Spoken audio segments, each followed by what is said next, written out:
E para a gente encerrar a nossa noite, irmãos, a gente vai estar lendo agora Mateus, que é o primeiro livro do Novo Testamento, né? Que a gente está lendo um capítulo por dia do Velho Testamento e do Novo Testamento. Amém? A gente vai estar lendo Mateus, capítulo 4. Então foi conduzido Jesus pelo Espírito ao deserto para ser tentado pelo diabo. E tendo jejuado 40 dias e 40 noites, depois teve fome. E chegando-se a ele o tentador, disse: Se tu és o filho de Deus, manda que estas pedras se tornem em pães. Ele, porém, respondendo, disse: Está escrito: Nem só de pão viverá o homem, mas de toda a palavra que sai da boca de Deus. Então o diabo o transportou à cidade santa e colocou sobre o pináculo do templo, e disse-lhe: Se tu és o filho de Deus, lança-te daqui abaixo, porque está escrito que aos seus anjos dará ordens a teu respeito, e tomar-te-ão nas mãos para que nunca tropeces com o teu pé em alguma pedra. E aqui então Mateus está falando no capítulo 4, né? Quando Jesus foi ao deserto jejuar e orar, e quando ele foi tentado pelo diabo também. E que também Jesus venceu, porque ele foi perfeito, né? Ele veio e sem pecado ele foi, né? Porque ele foi perfeito. Disse-lhe Jesus: Também está escrito: Não tentarás o Senhor teu Deus. Novamente o transportou o diabo a um monte alto, muito alto, e mostrou-lhe todos os reinos do mundo e a glória deles. E disse-lhe: Tudo isto te darei, se prostrado me adorares. Então disse-lhe Jesus: Vai-te, Satanás, porque está escrito: Ao Senhor teu Deus adorarás, e só a ele servirás. Amém, glória a Deus.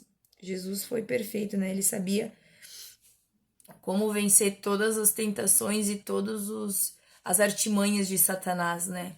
Porque ele foi o único que foi perfeito, né? Que não pecou, que foi santo, que foi maravilhoso, que foi o Pai, né? O nosso Pai, o Príncipe da Paz, o Rei da Glória, né? Somente Ele foi perfeito, somente Ele é perfeito, Deus também, né? Mas eu digo assim, por Jesus, porque a gente sabe todos os dias o como a gente é tentado, né, pelo inimigo para nos afastar de Deus, né? E ele coloca várias coisas, né, na nossa mente, na nossa cabeça, através também hoje em dia do celular, muitas coisas que a gente vê, né? Tudo isso é para dar uma distração para a gente se afastar de Deus, né? E voltar para o mundo. É simplesmente o que o inimigo quer.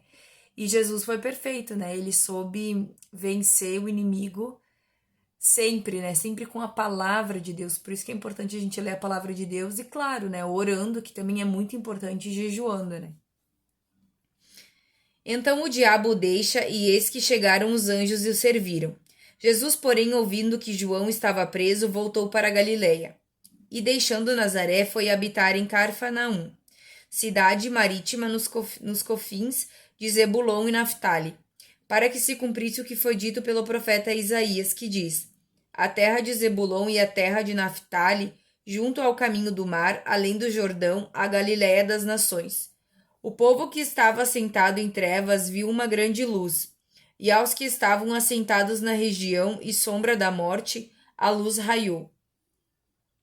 Desde então, começou Jesus a pregar e a dizer: Arrependei-vos, porque está próximo o reino dos céus. Amém. A gente acabou de ler um versículo antes, né, em Marcos, que falava também: arrependei-vos, porque o reino de Deus está próximo, né? O reino dos céus. E Jesus, andando junto ao mar da Galileia, viu a dois irmãos, Simão, chamado Pedro, e André, seu irmão, que lançavam a rede ao mar, porque eram pescadores.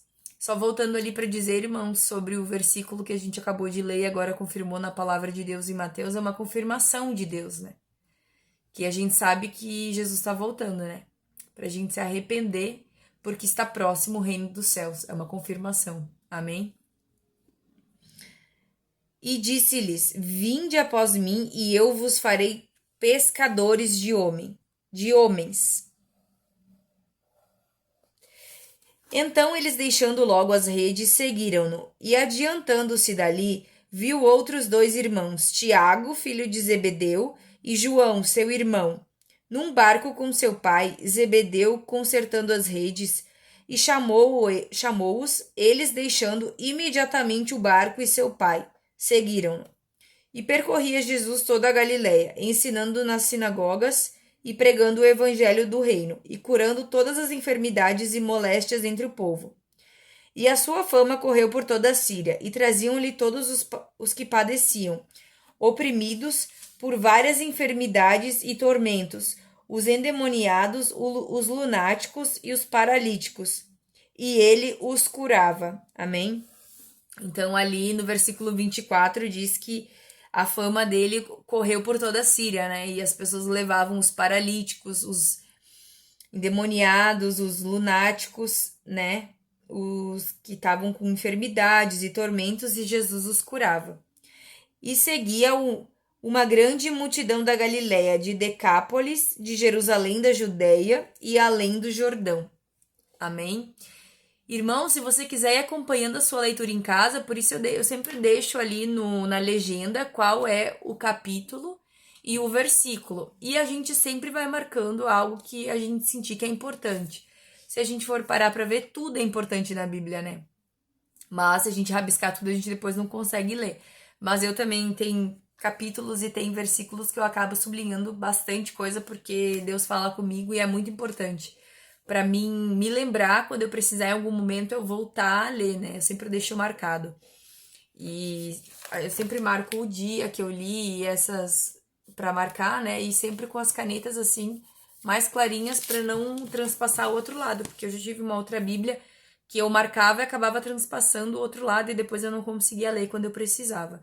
Então, sempre, se você quiser marcar e quiser acompanhar a sua leitura, assim a gente vai aprendendo junto e vai nos edificando com a palavra de Deus. Amém? Que Deus te abençoe e te dê uma noite abençoada com a presença do Senhor. Amém?